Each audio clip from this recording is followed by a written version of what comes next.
पल्टन भनेको ड्युटी मात्रै होइन, यो आफ्नो नृत्य कर्महरू पनि गर्नुपर्छ। भाइले भाइ आफ्नो नृत्य कर्ममा पुरा लागिरहेको छ, आफ्नो टर्नआउट गरिरहेछ भने के अरे सागसब्जी करे सबारीहरू छ, दामी सागहरू, रायो साग रोप्याएको छ भाइ, पुरै पानी हालिरहेछ।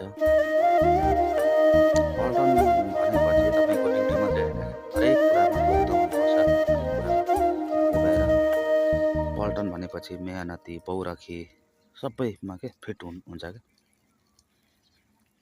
पल्टन भनेपछि भलै होइन, नेपालको सन्दर्भमा तलब सुख सुविधा थोरै होला, तर तपाईँको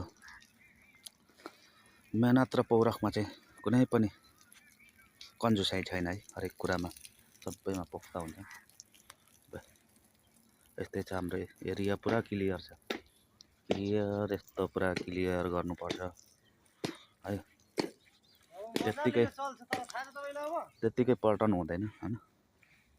पल्टन भनेपछि तपाईँको एक्सर्साइजले मात्रै हुँदैन, तपाईँको हरेक कुरामा चलाख तिखो बुद्धि हरेक कुरामा फिट हुनुपर्छ है।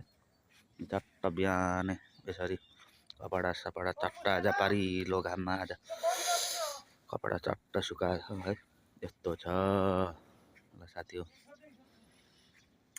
पल्टनको हाम्रो बसाइ पल्टन भनेपछि तपाईँहरू भने जस्तो जति सुनिन्छ देख्नु भएको छ बाहिरबाट त्यस्तरी हुँदैन। हरेक कुरामा एक्टिभ फिट हुनु पर्यो पल्टन भनेपछि। यस्तो छ है गाइस। ल धन्यवाद।